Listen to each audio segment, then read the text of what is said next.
1853. Garrard's craftsmen assemble a diadem from fragments of other people's jewelry, a circlet with alternating fleur-de-lis and crosses, removable elements of Greek honeysuckle, a setting for the Koh-i-Noor. At the center, a diamond of 105 carats. The other stones form the surround, and here's the strangest part. After 1861, the diadem vanishes from public view for nearly 5 decades. Why? The diadem is assembled from fragments of the past. Diamonds are extracted from Queen Charlotte's bodice ornament, 18th century.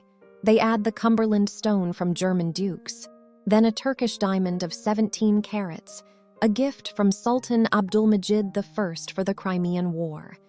The work takes 6 years. In 1858, the German relatives demand their stones back. Every diamond already set in the mounting is extracted and sent back. The craftsmen replace them with new ones, from the royal reserves and their own stock. Why does Alexandra make a copy rather than wear the original? By 1859, the diadem is complete. The circlet can take different forms. The honeysuckle elements attach and detach. The central setting is movable. The piece is ready for long service. May 1856. Franz Xaver Winterhalter paints Queen Victoria's portrait. On her head, the diadem in full configuration. At her bodice, the Koh-i-Noor brooch. At her neck, Charlotte's chain. Remember this portrait, the diadem in its complete form for the last time. November 1861. Charles Clifford photographs the Queen wearing the diadem. Studio light catches every diamond. A month later, Prince Albert departs this life. The 14th of December divides everything into before and after. The November photographs become the final images of the diadem on the Queen. Then 50 years without appearances. Mourning lasts for decades. Victoria chooses the small crown, more modest, quieter.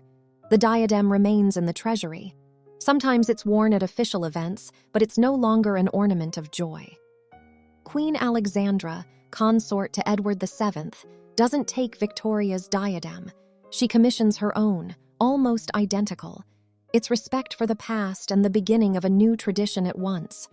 Where is it kept from 1861 to 1911? 1911, Queen Mary wears Victoria's diadem to the state opening of Parliament before King George V's coronation. A single appearance, then silence again. The next appearance comes in a different form. 1937. The coronation of George VI approaches. His consort requires a crown, but there's no suitable piece.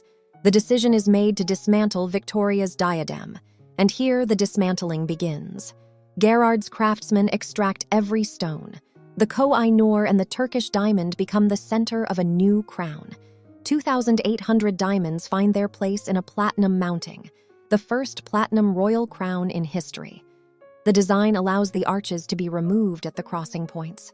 The crown transforms into a circlet, just as the diadem could once change its appearance. Look at what remains, an empty frame. From Victoria's diadem, a metal skeleton survives.